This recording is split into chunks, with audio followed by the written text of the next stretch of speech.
Hey everyone, I'm super excited to share with you my guest appearance on How I Made It Through with hosts Kristen Taylor and Ray Catania. Ray Catania is the author of The Atheist and the Afterlife. He has a remarkable story of how he died when he was a young person, went out and brought certain healing gifts back with him. But in spite of being a lifetime therapist and having done all this work, he still had certain things that he wanted to resolve quickly and easily. And when he discovered my process, he took that deep dive, which he shares with the audience. He says, it's a comfortable process. There's nothing crazy or scary about it. You're in control of your mind as you're doing it, but you're able to get deeply to those vexing problems, those blockages, and rewire them quickly and easily so that they're no longer active for the rest of your life, and you actually get to enjoy the rest of your life.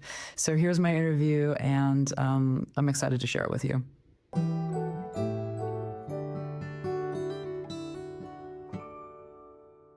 Today, our guest is Dr. Tara Perry, and she is a clinical hypnotherapist and doctor of acupuncture and Chinese medicine. She specializes in core trauma transformation, helping people get to the root of their biggest block, connect to their authentic selves, and thrive in deep, confident peace. For 25 years, Dr. Perry has successfully treated celebrities, Olympians, first responders, world record holders, doctors, scientists, teachers, parents, and children.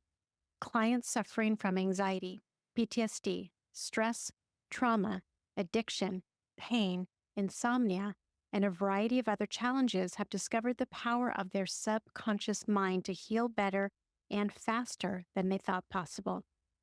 Dr. Perry has been featured on Lifetime Magazine, Esquire Magazine, UCLA Bruin, Fox Sports West, Wall Street Journal, Cosmed Magazine, Travel Host Magazine, and many more. For 10 years, Dr. Perry taught at the #1 acupuncture college in California. In 2000, she was chosen to be the first acupuncture teacher at the famous Arthur Ashe Center at UCLA. Dr. Perry hosts her own podcast as well, which is available on all major platforms and is called Next Level Healing. So great to have you. Welcome. So much fun to be here. Thank you, guys. Yes. Well, I always like to start at the beginning. This is when people do such brilliant healing work like this, what drew you to this? How did you get started? Tell us a little bit about your story, if you would. Gosh, I feel so lucky. I feel like source is out there, and if you tune into it, it can guide you. So after graduating UCLA, I went to work in the film business, worked in various areas of that, read scripts for a living, and ended up at the most powerful talent agency in Hollywood. They're still extremely powerful. At the time, it was pretty undisputed. And after 2 years, I felt like I was suffocating. It didn't feel like what I wanted to be doing for my life. And so I called it my homeopath, and I said, what would I do if I want to do what you do? Because I was really impressed with how he healed people. And it was just crazy that I was leaving this place, because we literally had lawyers and MBAs in the mailroom working for minimum. I know, it was nuts. But I always say decisions are easy when there's no alternative. And so I called it my homeopath, and I said, what would I do if I want to do what you do? And when he answered the question, it's like God parted the clouds and said, okay, this is what you're going to go do. I mean, it was crazy. It was nuts. But I followed that. And then I ended up going to China for a year to study at one of the top 5 traditional Chinese medical hospitals, finished up my training at one of the top schools in Los Angeles, ended up teaching at UCLA. And, really just love this path. I like helping people get to be better, freer, happier people. I really like to give people their power back. I see in medicine a lot of times people are giving their power away. Mhm. And I think that's deeply, deeply regrettable in lots of cases, because they're not getting the outcomes that may be available to them with other means. Yeah. So let's see, have I answered that question enough? Sure. Well, that's a pretty darn good question. Or excuse me, it's a good question and good answer. It's so interesting. So film school to becoming a healer. Yeah, I was actually a communications major at UCLA. So my first job out of that was learning how to read scripts for a living, movie scripts, television scripts. And so I did that for a number of different companies, and, got some great responses with my great feedback from what I contributed to that. But then again, after having spent 5 years in that business, I wanted to be in an area, healing really called to me. Yeah. Let's just dive into the subconscious mind because that's where it's all about. Tell us what you know, what you've experienced. Just get us going, if you would. So after 23 years of kind of standard acupuncture and nutritional medicine, and it's funny because I would muscle test on people. I just like, is this a mental, emotional, physical, spiritual answer? And most of the time it would come out to be like a spiritual, which I thought was really interesting. So it just felt like there was, if I could get to the deeper root of something, and Chinese medicine is all about treating the root. And when you realize, as scientists now know, that your conscious mind is only processing about 40 bits of information per second, and your subconscious mind is processing 40 million bits of information per second. Yeah, I know, astonishing. So, I mean, I have been blown away. It's like one fellow I worked with, and he was an advanced meditator who I met his wife in the Joe Dispenza community. And he was all excited when he found out I was an acupuncturist because that had alleviated his back pain that he got 40 years ago, breaking his spine in a motorcycle accident.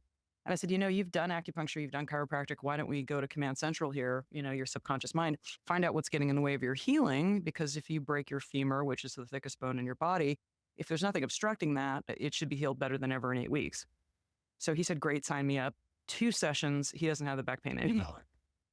I know, it's crazy. So, I mean, there was just so many feedback responses like this that I thought, okay, I this is what I want to do all the time, because why wouldn't I? Yes. And kind of the way I approach it is if there's an emotion that you're rubbing up against, and it might be, not feeling worthy. That's a really common one. And the great thing about all this stuff is it's not your fault. We learned stuff usually between the ages of 2 and 10. And sometimes I feel like I get to let people out of prison for a living, because when you're jailed, by something that your subconscious mind picked up between the ages of 2 and 10, that's typically the range. I mean, sometimes people go back to being in the womb. Sometimes they're, younger than 2, but I would say the vast majority of the time it's between the ages of 2 and 10. It's holding you captive if you're feeling like you're not enough, you're not worthy, you deserve blame. You're forfeiting what God, the universe, source, really wants for you, which is so much more than that. So by being able to go in quickly and easily to identify, what got cemented in, why did it get cemented in, what does it want, what does it need, and then turning it around because it's trying to help you. The subconscious mind prefers a familiar hell to an unfamiliar heaven. So that default that's been wired in there over and over and over again, last week, last month, last year, last decade. I mean, people can go through this easily for the rest of their lives and not solve these issues if there's not something that intervenes and says, hey, you're not an iPhone 4, you're an iPhone 16, and there is an upgrade for you.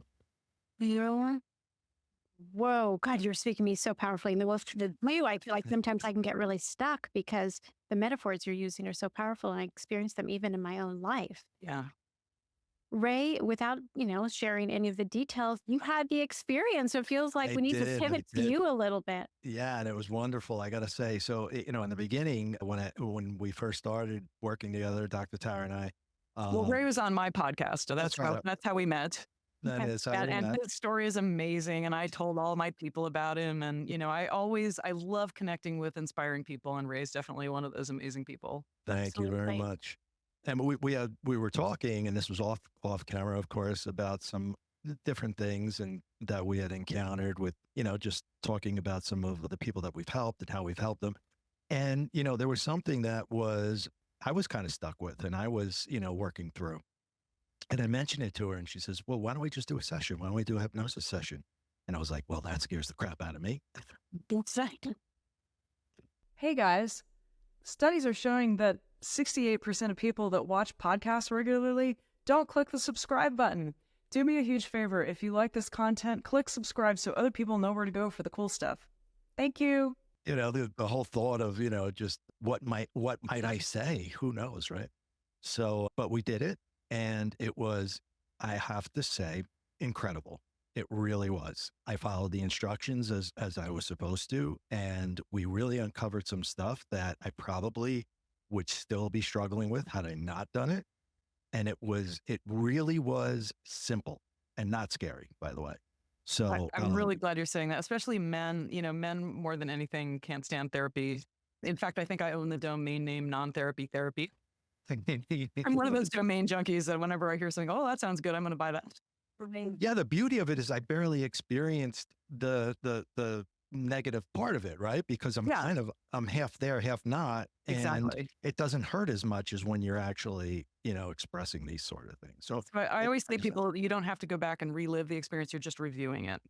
I often describe it as like you're sitting in a movie theater, you're looking at this, you might see things, you might hear things, you might just have feelings in your body. And the other great news is there's no wrong answer. And, the right answer will bubble up and there's nothing to figure out. There's a pattern that just becomes clear. Wow. So how long is a typical session? 2 hours. I allow 2 hours. It doesn't always take that. I think Ray passed, I think we got through yours is really quickly. I allow 2 hours. Some occasionally they go over. I mean, it's kind of like going in for dental work. You really want to go in and out as fast as possible. It's not, you're not looking at the clock going, okay, this is really great. Let's spend more time here. It's like you want to identify the problem, fix it, and kind of close it up. It's almost like having psychic surgery and bring it in, take care of it, and get out as soon as possible. So you want to surgery, I like that. And I work with people typically over, Ray was an exception. I work with people over 90 days, 3 sessions, because I typically find there's layers to things. Right. And I don't want to do somebody the disservice of just, taking a chunk of it away and not getting everything. So I do work with people that have an 8, 9, or a 10 need to change and an 8, 9, or 10 commitment to change. It does take the commitment. It's like, learning a language, learning a new sport. It's not hard, but you have to do the daily work. It's just, and Ray, do you want to comment about that? What was Yeah, I mean, it's not difficult at all. You just have to be disciplined to do it because it's the type of thing, just like working out and going to the gym. The more you do it, the better the result. And it's always that first time, when it hurts, and then you get past that hurt in a few days, and then everything gets better. And it's really, really a great analogy because it's kind of the way it works. When you first come out of the hypnosis, you're not feeling wonderful because of the fact that you just, went through some of the emotional traumas, right? But you don't feel terrible either. And, and then it gets better progressively day by day by day. And that stuff starts to just kind of fade away more and more and more. And that it's kind of like, the vision, the thing that, you want to see, that you wanted to have, it just kind of opens up and you're just more fully present. You can just see it. It's the best I can explain. Because, that's as much as I understand of it.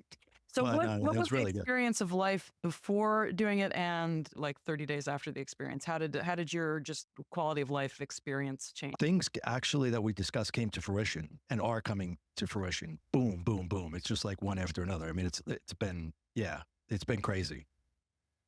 Definitely doing total celebration dance. Yeah. That's I'll my, share that's our my Snoopy dance. I details. love doing my Snoopy It's dance. really good. Yeah, it's been incredible. Awesome. I'm so happy to hear that. Yeah, business people who, might be suffering, whatever the block is, procrastination, unworthiness, whatever it is, it gets expensive over time to not be performing at your best. Yes. Or like I just worked with a gal, high performer, but, has a stressful situation. And so, her self-medication is to go shopping. And we fixed that issue. And, she's already saved, 60 days into the program, she's saved, anywhere between $10,000 and $30,000. Just, on stuff she didn't really need to be buying. And now she's got and I hear over and over again, people get good boundaries with this. They start to develop better discernment. So things that are not working out well for you, you kind of start automatically repelling those, and things that you benefit by, you become more of a magnet to, and you become more fine-tuned to that kind of stuff.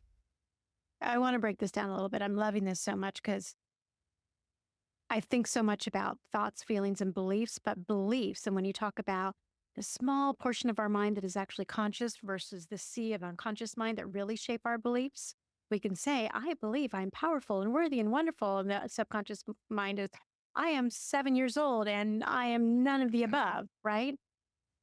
So you've got the hypnosis session. You're trained to move through that, identify the block, and then there's homework.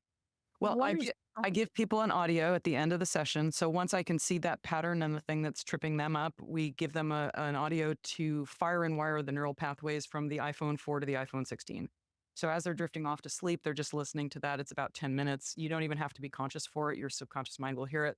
And then I give them a high performance planner. So I need them to spend just like 3 minutes to just note down the 3 shifts that are occurring, in the direction that they want. And those things, that's a free for all. It can be I'm sleeping better. I wake up feeling better about myself. It can be I'm smiling at more people people are smiling at me. Situations that were challenges are all of a sudden freeing up. I mean, I don't know what it's going to be. It's your life. But you have to notice them because I can't tell you, before I had people doing that, I worked with a gal that, she, I said, okay, I'm giving you a magic wand. What's the issue that you'd like to resolve? Now, this woman was in the real estate business and she said, well, I'd like to stop second guessing myself in every single social situation. That's a problem if you're in the real estate business. Heck yeah. So I knew her and I knew that her background there was a lot of stuff there. And so we just went back, rewired it in one session. And I called her up like 2 months later and I had a hard time getting a hold of her. I'm like, wait a minute, are you not wanting to answer because I think I left her some text messages. It's like, on a scale of 1 to 10, because I'm always getting that 1 to 10 scale. I need that for feedback as to how I'm doing. And I thought, you know what, if you didn't listen to it, if you didn't, whatever, if you got just let me know. And when I finally got a hold of her, she says, oh, yeah, that's gone. Yeah, I guess it was 100%. She didn't even remember it. Well, but I can't tell you again, there's this wonderful book called The Gap and the Gain. And in our society, we're totally dopamine driven. Dopamine is the molecule of more. And there's a great book on that too. But we're always focused on the horizon. And if you don't look back, last month, 3 months ago, 6 months ago, last year, and go, oh, wow, I've covered a lot of ground. And then give that pat on your back to your nervous system never gets the message that it's doing well. And I always say the nervous system is like a puppy dog. If you have a puppy dog and you beat it with a newspaper all the time, what kind of dog is that going to grow up to be? It's going to cower in the corner. It's going to be neurotic. It's going to pee on the floor. But if for every, little scolding you give it, like, no, don't chew on the furniture, you give it, bounds of praise, it will do anything for you. So our nervous systems are a lot like that.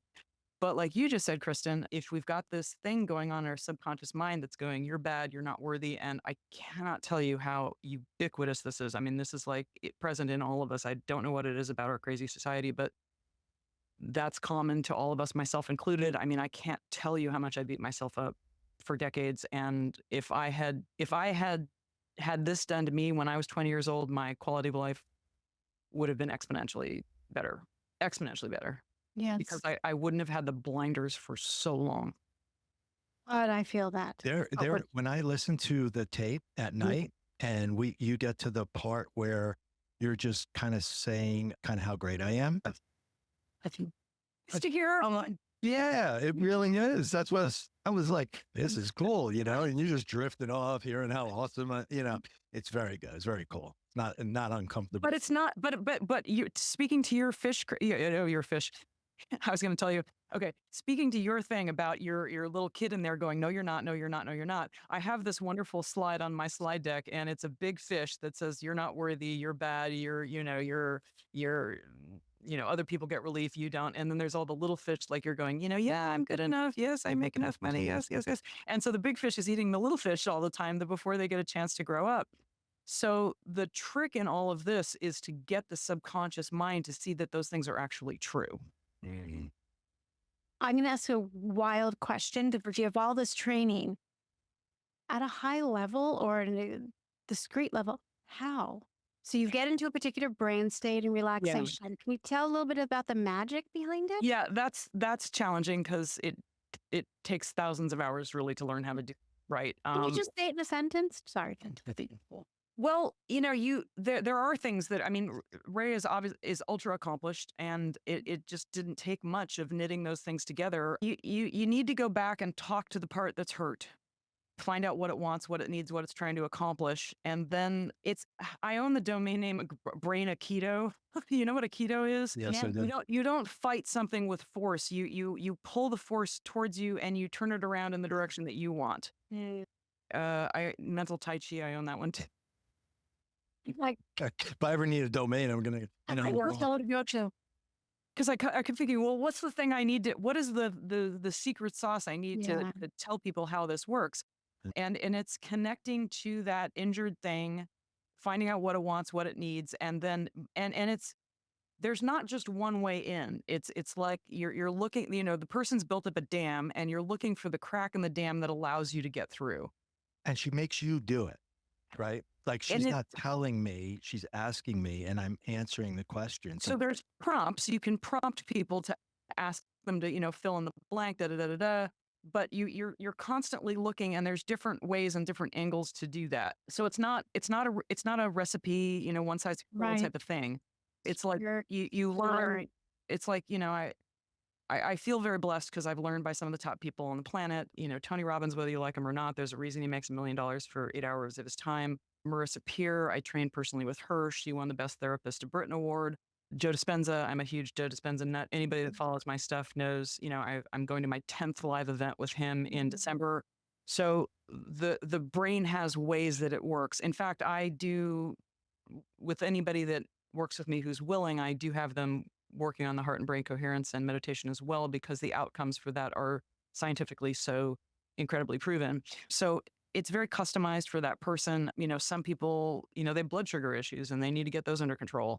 Some people don't sleep well at night. So, that's an issue. And an outcome of this is that people do sleep dramatically better. Ray, did you find any difference in your sleep?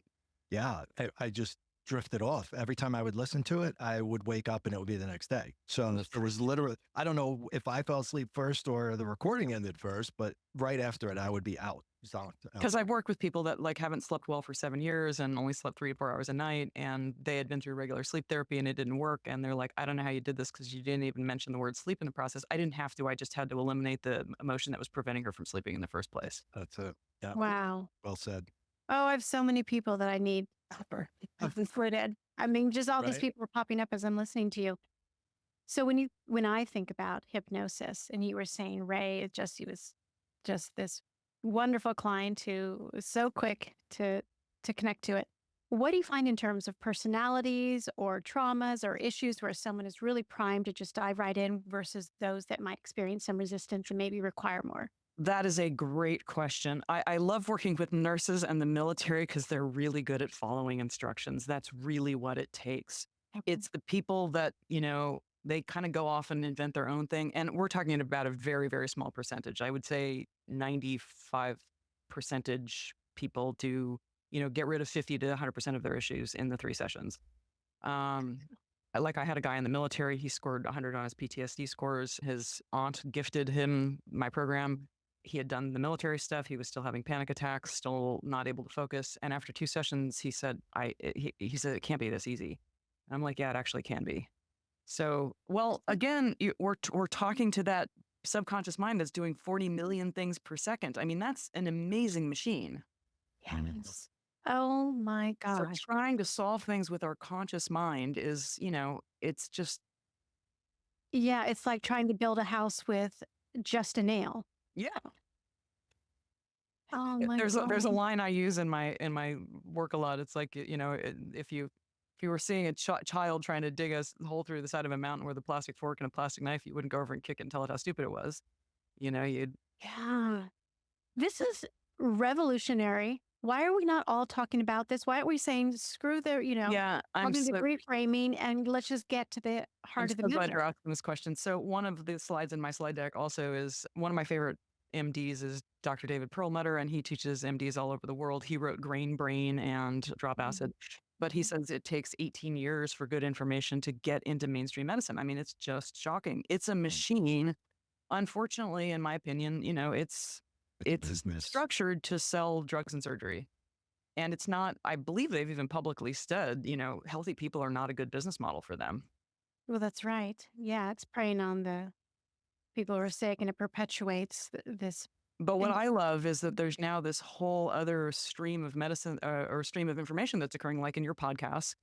People are getting other avenues. I've got friends that are down in Mexico studying the effects of ibogaine on, restoring the nervous system. And if you listen to Nolan Williams, he's a triple boarded MD. He's a triple boarded MD psychiatrist. That's like the 14 years of full on Mhm. stuff. So he's got amazingly good credentials. And, if you listen to his talking about the research, it's like #1 thing for traumatic brain injury, but you can't get it here in the US. it's a shame. It's a shame and it's insane. So, what do you think about, and it's not about bad mouthing, but it's about understanding because right now, Mhm. the gold standard, at least to my awareness, which I admit is probably very limited, but if someone has complex PTSD, it's EMDR. Mm. Well, I did EMDR years ago. Mhm. I didn't find it did much. It didn't do anything for Yeah, me. I didn't find it did either. And again, I'm not bad mouthing either. I like results. I'm big on results. And honestly, if a result is taking a potato and rubbing it on your elbow, great, do that. So yeah, minimize any kind of risk and maximize the results. That's what my whole life has been geared towards. And there's all this evidence, and now there's documentation, and it's creating like this is evidence based results so that it can be indisputable if you get enough. Yeah, and it's hard to get the studies because they're not funded. And Mhm. unfortunately, I mean, I hate to say it, but we're living in a time where money predicts a lot of outcomes for studies. Yeah. You know, because you can hire people. They can. There's a lot of shenanigans that can go on with studies. Yes. I love people like Dr. Joe Dispenza, who one of the reasons I adore him is that he is, you know, getting all the data on what's happening to the microbiome. I was in his microbiome study 2 years ago, and the scientists who didn't give him the time of day, you know, before he started cracking the surface on all of this, you know, now they're like sitting in his lap panting because they're going, you know, there's no drugs that do this. This is 3 times more effective than any drug for pretty much almost for 60 different, you know, health conditions that are, we're talking, some of them are cancer and, you know, PTSD and stress and anxiety and all kinds of stuff. So I find that works extremely well with what I do. I've worked with a lot of people who do that work. It takes a lot longer. It takes a lot more time, energy, and focus. You know, getting to a live event is, you know, hotel, transportation, a week off of your life, and additional funds. So I love the work that I'm doing because it's just such an elegant way to get into the subconscious mind, rewire some things, and then, you know, have people experience better quality of life. Yeah. Do you ever work with people with autoimmune stuff? Oh yeah. So my again, what I typically say to somebody is there a feeling that you don't want to feel anymore? Is it, you know, just you're worn out, you're exhausted, and, you know, there's no reason? Typically that's because you've got tapes playing in your brain. You're not good enough. You know, the world is overwhelming you. You don't have the resources to survive, you know, whatever that stuff is that got plugged in there when you were a kid. So that's exhausting. And okay, you know, the sympathetic nervous system and the parasympathetic nervous system. If you're stuck in sympathetic, which most of us are to some degree, then your hormonal system is not optimal, your digestive system is not optimal, your immune system is not optimal. You know, you need those things to be firing and wiring at their fullest so that you can heal. So I've had people who've had crazy things like, you know, mast cell inflammation and babesia and Lyme's disease and allergic to all but 5 foods. And you know, they were going bankrupt because nothing was solving their problems. Mhm. They were doing acupuncture twice a week, neurofeedback, biofeedback, blah blah blah blah blah. And it is exhausting and it's frustrating because, you know, you're losing, it feels like you're losing your life. Well, it does. You're so disempowered. My best girlfriend started with rheumatoid arthritis and then they put her on steroids. And then it just, the compounding of symptoms and problems and interacting medications, it's like her life is just crumbling before her. And then people don't believe her. They tell her it's all in her mind and she's Yeah. going, I can barely function. Yeah. So these things require a lot of teasing out because sometimes there is a infection component, sometimes there, but if you get the mental component firing and wiring at optimum, it's amazing how much drops away.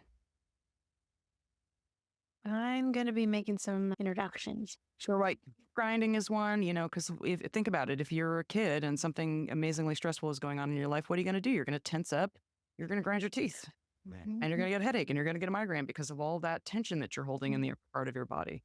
So if you go and you fix that message back there that you're in danger, you have to, you know, become invisible or you know, clam up and, you know what clams do? They clam. And the clam, Well, being an adult clam is exhausting and it doesn't help you in work. It doesn't help you in relationships. It doesn't help you succeed. wow. So the magic is letting go of the old garbage that you've been carrying on. And it's just nuts. I mean, like I was in a training class and I was with somebody who had sort of unearthed, well, she knew she had been through amazing trauma, but when we were doing this hypnosis to help her just let go some of that, she was processing quite a lot. And so for her to be doing a session on somebody else, I was trying to make it easy for her because I knew what she had been through as a child and it was horrific. And so I was like, okay, I try and pick something easy. Like, okay, I'm late a lot, so let's do that one because when it was her turn to work, of course, I go back to something that I had all but forgotten about, but it was extremely traumatic to me at the time. And I'm sitting there bawling my eyes for a situation that I had pretty much all forgotten about. But Yeah. my nervous system hadn't forgotten about it. That's right. It was still part of my unworthiness message to myself. Oh, wow. I'll tell you a great little side effect that occurred that was completely unexpected. I have an injury in my neck and it just recently, I guess it got worse or whatever, a herniated disc, and it must have shifted or something. And so I was dealing with a lot of chronic pain, but we didn't address that. But the pain, now the injury didn't fix itself, but the pain is gone, which, yeah, that wasn't even something that was in there. And I get that a lot because once you've dialed back the sympathetic into the parasympathetic and you've got the, wherewithal to heal and you're not doing this. Yeah. And that can be, totally subconscious, just patterns of holding stress in your neck or your shoulders. Or I can't tell you how many people I've worked with that used to go to acupuncturists and chiropractors all the time. And just in a couple of sessions, they're going, oh, I'm not carrying around that weight all the time.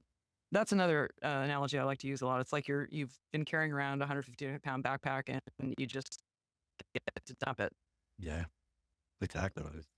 So our show being our show, I want to ask, with your lifetime of being alive, as well as this work and all of your experience, how has it shifted or expanded your spiritual connection? What are your beliefs around that? I love that question. I'm totally spiritually oriented. I mean, I live for that. I love helping other people. Really, nothing lights me up more. I love nature. When I'm doing these incredible meditations, it's like you're lighting up the energy centers, and that's why Joe Dispenza named his movie Source. It's your connection to that amazingness, and there's just nothing more delicious than that. And when you're connected to that, I interviewed Mark Gober a while back. He wrote An End to Upside Down Thinking, which is all about how consciousness is not located in your brain. And he proves it. He takes all the studies that I've known about forever and makes it so a 10-year-old could understand it. Ray, did you interview him as well? No, but Okay. I'm very interested in all of his work. Yeah. Yeah. So he takes all those studies that I had known about, and then just put them together so elegantly in a way that a 10-year-old can understand it. But he proves that consciousness is not located in your brain. And how does he know that? It's like, well, precognition couldn't be explained otherwise. You couldn't have all these near-death experiences, Ray. How do you explain all the veridical near-death experiences? I mean, it's one thing to say, okay, some of these people were sort of dreaming and imagining. I've also interviewed Eben Alexander. Ray, have you interviewed him? He's the neurosurgeon who was more brain dead, arguably, than anybody, and wrote about it because he's like, look, my brain was offline. There's no way I could have had this more real than real experience, without having no brain function. Yep. And then you have people that they go out of the hospital and they identify things on the roof. I mean, crazy stuff. Yeah. Children being born with full recollection of previous lifetimes, and all the stories don't have to be true, but if even a handful of them are true, and the University of Virginia has gone to a great length to study all this stuff, precognition, and there's just so many pieces of information that don't fit the Newtonian model. So with that model being accurate, then the implication is that we're all swimming in this amazing sea of consciousness and energy and frequency, and what is that, and how do we make the most of it as a collective on this planet? So yeah, that's my.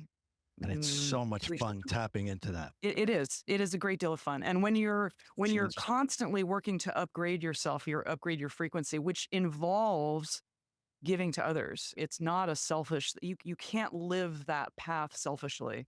Because when you treat somebody else, when you treat somebody a certain way, you're actually treating yourself that way. Yeah, because we're all so interconnected. You can't do that anymore. Yeah. You can't go to bed at night if you're not helping others. Yeah, oh, it's so good. It's so good. So, I'm assuming because you're in Tennessee and Ray's on the East Coast, people can work with you remotely. Yes, I actually was 30 years in Southern California. I had my office in Santa Monica, Beverly Hills, and Belmont Shore, taught at UCLA.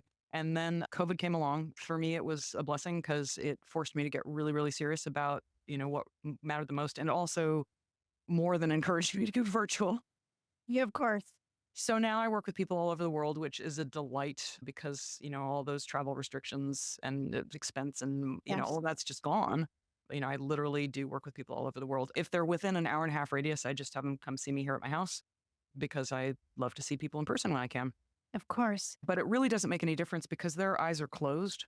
Yeah. As long as I can see, if I can see them clearly, we don't have internet failure and stuff like that. And if there was an internet failure, again, this is a very natural state that you're in. It's not, people have this crazy idea about hypnosis that, you can make somebody do whatever you want them to do. And that's all garbage. I mean, Ray, if I had told you something that was unethical or, I've had chicken. Yeah. I What would was it? have really get the hell out of it. you're going to get this overwhelming desire to write me a check for, $1 million. What would you, you'd open your eyes and you'd go, okay, this is fun. Thanks. Bye. So it's not like, it's a willing participant, you're in a relaxed state. So your alpha waves are more available, possibly even the light theta waves so that you have access to go in and find out, obviously you want to work with somebody that you feel comfortable with, that you, trust. And You're not that out of it that you're completely out of it. Yeah. That's why I say you're like half in, half out, kind of. Like It's you're a daydream. cognizant to a Daydream. degree. Yeah, it's like, a little deeper than that. but Yeah. Or coming in and out of sleep, which I mean, is why that- which is why people don't always remember the session. And so, actually in Ray's case, this is great. You thought only 20 minutes had gone by, right? When you came yeah, out? yeah. Yeah. And it had been like an hour and 45 minutes or something like that. That's very common. Time dysmorphia is very common in these states. Sure. I had the feeling, because I'm even curious about this. If someone wanted to do your work, not the acupuncture, the Chinese medicine, but they really just wanted to work with the subconscious mind, they wanted Yeah. to be trained as a hypnotherapist, Yeah. what is the educational path, length of time? Well, Can you share? that's a great question. And again, I've studied with 3 of the top people on the planet because, like I mentioned, Marissa Peer, Tony Robbins, Joe Dispenza. There's another person teaching with Mind Valley right now, Paul McKenna. I don't know how many angles of what I do he teaches. Like I say, it is kind of a learning process of understanding how the subconscious mind works. Joe's got a lot of books written about a lot of the stuff. I've interviewed Ellen Langer. She's the tenured Harvard professor who all of the transformational experts refer to. She's the one who took the population of men who were like in their 70s, and half of the group, they went back and reminisced over the good old days. The other half went back and experienced the good old days. And the ones that reminisced over the good old days, they didn't have any change. The ones that went back and experienced the good old days, they got taller, their finger length got bigger, their cognition improved, their agility improved. I mean, all these crazy things in a week. In a week. So are there certification programs? Do you have to go to a particular school? Like, how do you get certified license to say, now I'm a hypnotherapist and I work with the subconscious mind? How these Yeah, I'm not a medical thing anymore. I was doing that when I was doing acupuncture, and I've chosen to just do this that I'm doing because honestly, I wasn't impressed with the COVID response.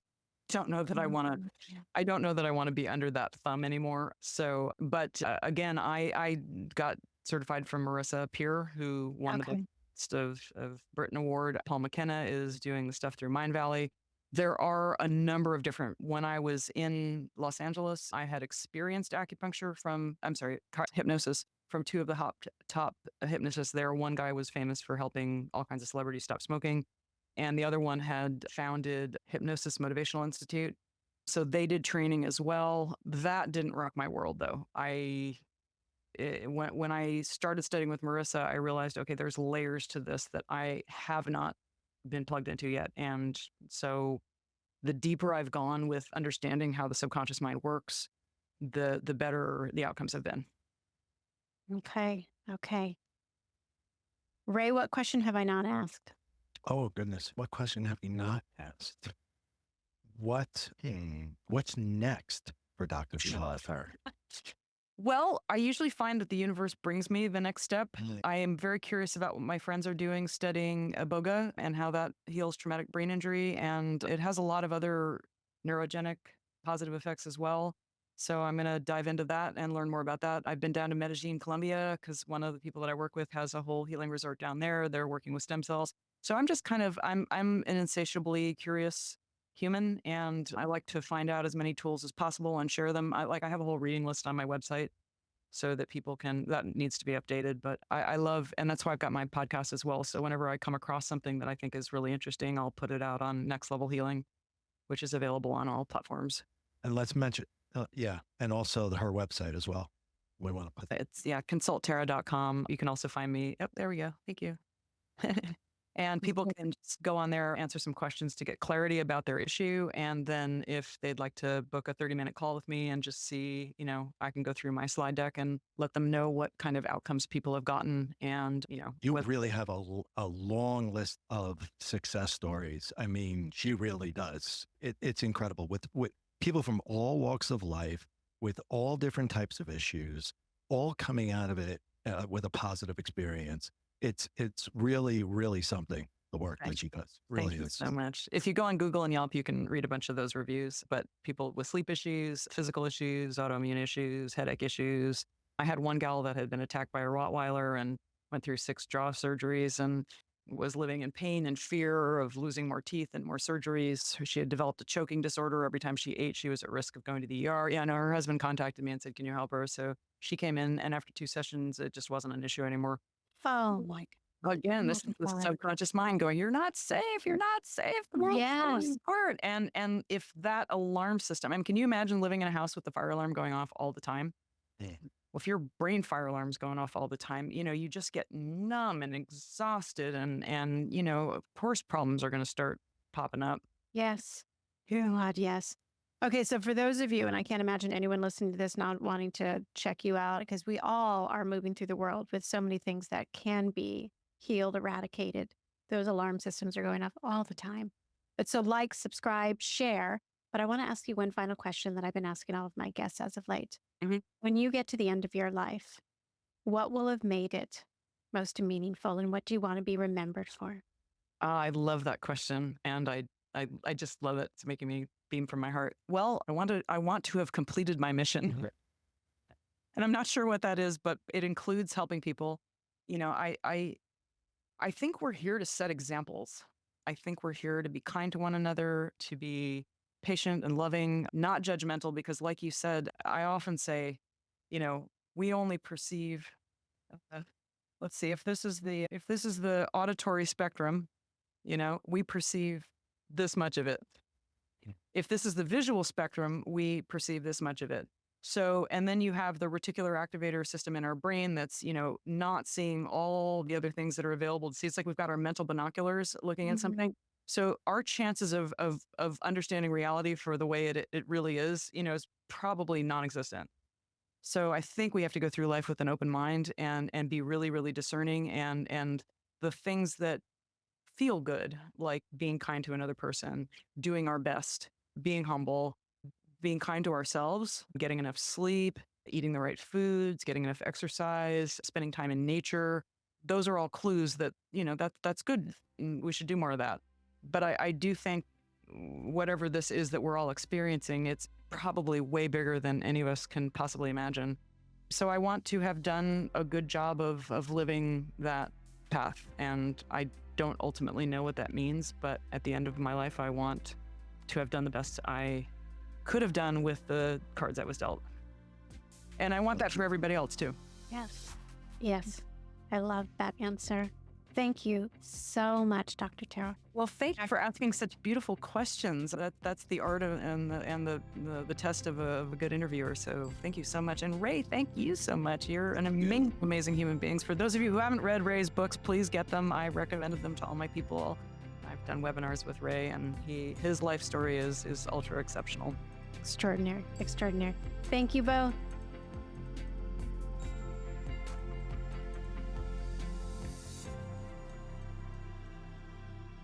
The This podcast is intended for the purpose of providing information and education. It does not provide advice and is not meant to be used for any self-diagnosis or the replacement of any kind of licensed professional. The creators and individuals appearing here do not endorse any specific tests, positions, medications, products, or procedures. The views and opinions are expressed in this podcast are of the speakers and do not necessarily reflect the views or positions of any entities they represent.